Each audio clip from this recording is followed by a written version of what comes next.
جلفا یا علی. اس در پر جو بھی جس مقام پہ پہنچا اس نے محنت کی ہے. لیس الانسان الا ما سعی.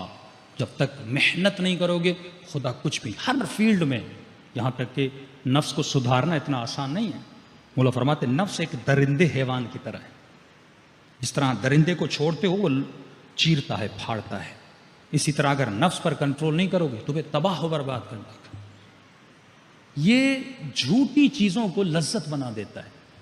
جن چیزوں میں لذت ہے نہیں لیکن ایسا بناتا ہے جیسے اس میں لذت ہے. مثلا شراب کو لذت کا وسیلہ بناتا ہے، گمراہ کرتا ہے. جو شراب پیے گا اسے لذت ملے گی.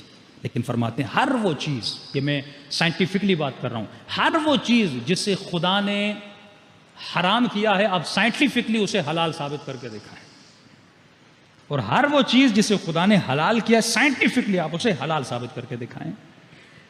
شراب جسے خدا نے کہا کہ اس کے تھوڑے فائدے ہیں لیکن نقصانات زیادہ ہیں، سائنس نے بھی ثابت کیا کہ شرابی لوگ ہیں کڈنیز فیل ہو جاتی ہیں. شراب انسان کی عقل کو تباہ و برباد کرتا ہے، انسان کے ارادے کو ختم کر دیتا ہے. جب انسان شراب میں آتا ہے نہ اللہ کی شناس رہتی ہے نہ والدین کی شناس رہتی ہے. جا کر دیکھیے یورپ میں جب سیٹرڈے سنڈے نائٹ آتی ہے ان کی سوشل لائف شروع ہو جاتی ہے، ان کا کیا حال ہوتا ہے. پڑھا لکھا آدمی لیکن جب شراب پیتا ہے، بڑے بڑے ایکٹرز کی موویز لیک ہو گئی، شراب پینے کے بعد اتنا اس کا بھرم تھا لیکن جیسے شراب پی اسے پتہ ہی نہیں میں کیا بول رہا ہوں، اسے پتہ ہی نہیں میری شخصیت کیا ہے. تو شراب انسان کی شخصیت کو خراب بیماریاں لاتی ہے. خنزیر کو خدا نے حرام قرار دیا، اب سائنٹیفکلی سے ثابت کر کے دکھائیں. یہ واحد ایک ایسا گوشت ہے جس کے کاٹنے کے بعد اس میں بے تحاشا کیڑے پیدا ہو جاتے ہیں. اس گوشت کو دینے کے لیے اس کو ان کی اتنی صفائی، اب کیونکہ کمرشلزم ہے تو لہٰذا اس گوشت کو بیچتے ہیں. اور ہر وہ چیز جسے خدا نے حلال کیا، مثلا مرغی کو کھانے سے پہلے ذبح کرو، یہ حکم شریعت ہے، حکم شریعت ہے، آپ ذبح کرنا پڑتا ہے. اب ریسرچ ہوئی امریکہ میں کسی جگہ پہ کہ کئی لوگوں کے وجود میں بیکٹیریاز آنے لگے اور بیمار ہونے لگے، مرنے لگے. کہ ذرا ریسرچ کی جائے لوگوں نے کیا کھایا ہے. پتہ چلا انہوں نے مرغیاں کھائی تھیں.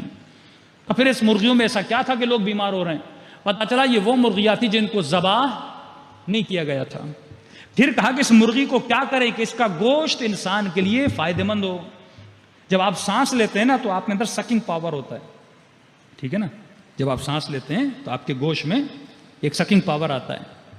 تو انہوں نے کہا کہ ایک روش ہے کہ اس مرغی کے باڈی سے خون نکل جائے تو وہ جتنے بیکٹیریاز ہیں، کیونکہ جیسے یہ مرتی ہے تو وہ خون وہاں پہ کیا ہو جاتا ہے، جمع ہو جاتا ہے. جب جمع ہو جاتا ہے، جب آپ یہ گوشت کے ساتھ خون کھاتے ہیں تو آپ کے وجود میں بیکٹیریا اور آپ بیمار ہو جاتے ہیں.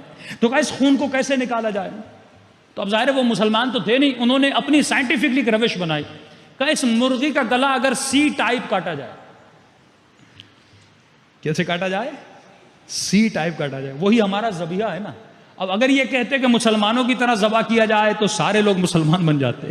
انہوں نے ایک اپنی اصطلاح بنائی کہ سی ٹائپ کاٹا جائے، کیونکہ جب گلا کاٹا جاتا ہے ایک نبض ابھی بھی ہوتی ہے، سکنگ پاور ختم نہیں ہوتا، اور اس کے ذریعے سے جتنا بھی خون ہے اس کی باڈی سے باہر کرا جاتا ہے اور اس مرغی کا تزکیہ ہو جاتا ہے. تو ہر وہ چیز جو شریعت نے بتائی اس میں ہمارے جسم کا فائدہ بھی ہے، اس میں ہماری آخرت کا فائدہ بھی ہے. صلوات پڑھے محمد و آل محمد.